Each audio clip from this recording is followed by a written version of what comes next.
কি ভাবছিলে যে সত্যি সত্যিই চলে যাব কি না এই বাড়ি থেকে? একদমই না, কোথায় যাব, এখানেই থাকবো। আসলে ঘরটা একটু অগোছালো হয়েছিল, তার জন্য ঘরটাকে একটু গুছাচ্ছিলাম। দীঘা থেকে বাড়ি এসে আমার প্রচন্ড পরিমাণে জ্বর আসে, আমি নার্সিং হোমে পর্যন্ত ভর্তি হয়েছি। নার্সিং হোমে যেহেতু 2-3 দিন ছিলাম, তারপর আর এই বাড়িতে আসা হয়নি, বাবার বাড়িতেই ছিলাম এতদিন। আর অনেক দিনই তো হলো যে ওই বাড়িতে আছি, এবার এই বাড়িতেও তো আমাকে আসতে হবে। তো আজই কিন্তু আমি এই বাড়িতে এসেছি।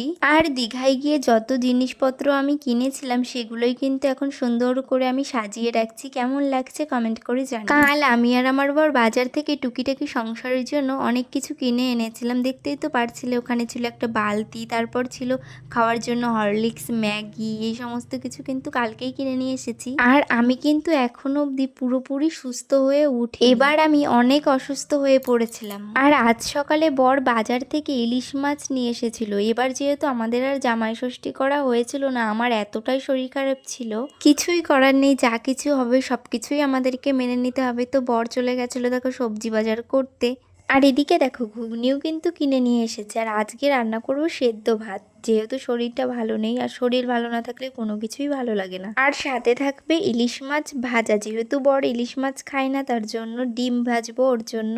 বর তো গোপুর জন্য দারুণ একটা গিফট নিয়ে এসেছে। এখানে ছিল গোপুর একটা সুন্দর জামা, তারপর ছিল সুন্দর একটা তোয়ালে, আর ছিল বিছানার সেট। কেমন লাগছে কমেন্ট করে কিন্তু আমাকে অবশ্যই জানিও। এখন আমি খাবো ডাব। যাই হোক, আজকের ভিডিওটা আমি এখানেই শেষ করছি। ভিডিওটা ভালো লাগলে অবশ্যই লাইক কমেন্ট শেয়ার করে দিও।